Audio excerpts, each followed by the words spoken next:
დღეს რაც ვიმყოფებით, ეს არ არის უბრალოდ მიხეილ მესხის სახელობის ბავშვთა საფეხბურთო სკოლა ავაზა.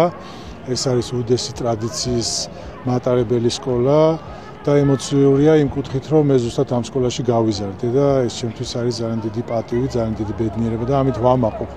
ძალიან მიხარია ის ფაქტი, რომ დღეს აი როგორცაც ხედავთ ამ მოცემულობით უკვე თანამედროვე ყველანაირი სტანდარტების შესაბამისი ინფრასტრუქტურა გაკეთდა, რისაც ძალიან ბედნიერი ვარ და ამაყი ვარ და აქ ახალგაზრდებს ექნებათ საშუალება, რომ ზუსტად იგივე გზა გაიარონ, როგორც მე პირადად გავიარე, ბევრმა იმ ადამიანმა, იმ ცნობილმა ფეხბურთელმა, ვეტერანებმა, ვინც აქ დაიწყო ფეხბურთის თამაში. ჩვენ ამ პროექტში უამრავი მხარდაჭერი ყავდა, პირველ რიგში რა თქმა უნდა ეს დედაქალაქის მერია.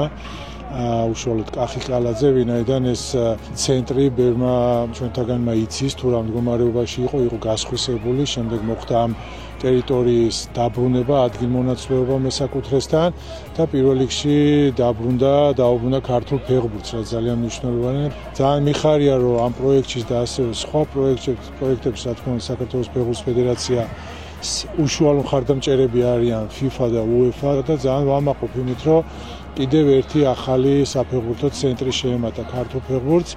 ეს არის ერთადერთი სწორი გზა, რასაც ჩვენ პირველივე დღიდან საუბრობთ და პირველი დღიდან, რა თქმა უნდა, მას ვახორციელებთ და ასე იქნება მომავალშიც.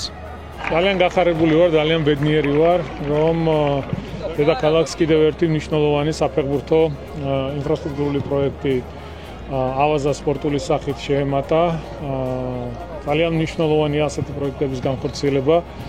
მინდა ვისარგებლო შემთხვევით და ფეხბურთის ფედერაციის პრეზიდენტს ლევან კობიაშვილს, ფეხბურთის ფედერაციის თითოეულ წევრს, ვინც ჩართულია იმ ინფრასტრუქტურის სამშენებლო სამუშაოებში, რომელიც ქალაქში ხორციელდება, მადლობა გადაუხადო.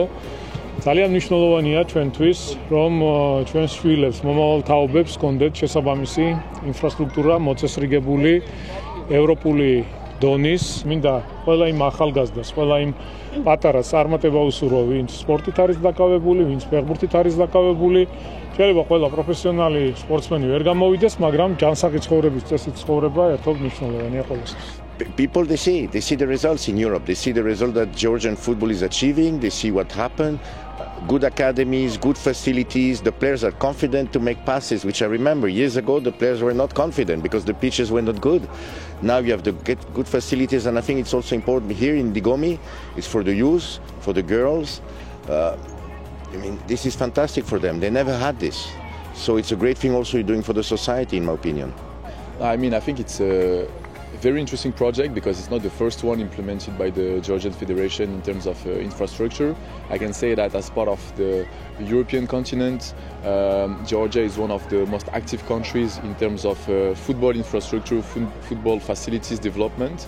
So of course FIFA is always very happy and proud to support financially this kind of initiatives with the program FIFA Forward, and it was the case for this technical center.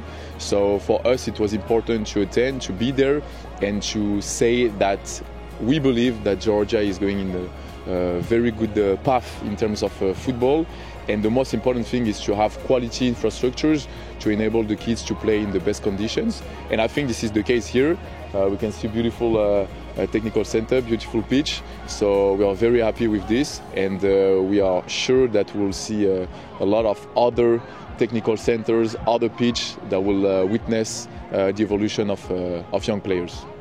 94 წელს დავიწყე აქ ფეხბურთის თამაში და 2002 წლამდე ვიყავი და ძალიან დიდი ხანი გავატარე, აქ გავიზარდე და ჩემთვის ძალიან სხვანაირი არის რა აქაურობა რა. სასიამოვნო, უბრალოდ სასიამოვნოა რომ მოდიხარ და დიღმის მასივს რომ ესეთი კაი მაგარი საფეხბურთო სკოლა გააჩნია, გამართული ინფრასტრუქტურით, გამართული მინდვრით, გასახდელებით და ყველაფერი არის იმისთვის რომ პატარა ბავშვმა ისიამოვნოს ფეხბურთს რა. რაც სამწუხაროდ ჩემ დროს არ იყო და კარგია რომ ეხლა არის და მინდა ვისარგებლო მომენტის და მადლობა გადაუხადო ფედერაციას, რომ ესეთი მაგარი ამბავი პროექტი გააკეთა და წარმატებული ვუსურვო კიდევ მომავალ თაობებს.